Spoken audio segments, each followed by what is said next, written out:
ಈಗ ನಾವು ಕಳೆದ 3 ವರ್ಷದಿಂದ ಗಮನಿಸ್ತಾ ಇದೀವಲ್ಲ, ಸಂಜೆ ಆಗ್ತಾ ಇದ್ದ ಹಾಗೆ ಇವತ್ತೆಷ್ಟು ಕೇಸಸ್ಗಳು ರಾಜ್ಯದಲ್ಲಿ ಅನ್ನುವಂಥದ್ದು ಅಂಥ ವರದಿ ನೋಡುವಂಥ ಸಂದರ್ಭ ಬಂದ್ಬಿಟ್ಟಿದೆ. ನಾನು ಮೊದಲೇ ಹೇಳಿದಾಗೆ ಡಿಸೆಂಬರ್ ಬರ್ತಾ ಇದ್ದ ಹಾಗೆ ಮತ್ತೆ ಬಹಳ ಕೇಸಸ್ಗಳು ಹೆಚ್ಚಾಗ್ತಾ ಇದೆ. ಇವತ್ತು ಬೆಂಗಳೂರು ನಗರದಲ್ಲೇ ಸುಮಾರು 68 ಜನರಿಗೆ ಹೊಸದಾಗಿ ಸೋಂಕಿರುವಂಥದ್ದು ದೃಢಪಟ್ಟಿದೆ.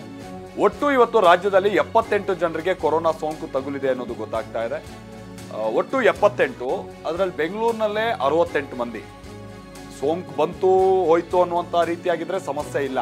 ಬಟ್ ಹಾಸ್ಪಿಟಲೈಸ್ ಆಗಿದ್ದಾರೆ ಅಂತ ಆದರೆ ಅದು ಸ್ವಲ್ಪ ಗಂಭೀರವಾದಂಥ ಸಂದರ್ಭ ಆಗುತ್ತೆ. ನಿನ್ನೆ ಮುಖ್ಯಮಂತ್ರಿಗಳು ಕೂಡ ಇನ್ಫ್ಯಾಕ್ಟ್ ಹೇಳ್ತಾ ಇದ್ರಲ್ಲ, ನಿನ್ನೆಗೆ 92 ಮಂದಿ ಆಕ್ಟಿವ್ ಕೇಸಸ್ ಇತ್ತು, ಅದರಲ್ಲಿ 72 ಮಂದಿ ಹೋಮ್ ಐಸೋಲೇಷನ್ ಇದ್ದಾರೆ, 20 ಮಂದಿ ಹಾಸ್ಪಿಟಲೈಸ್ ಆಗಿದ್ದಾರೆ ಅನ್ನುವಂಥದ್ದನ್ನು ಹೇಳಿದರು.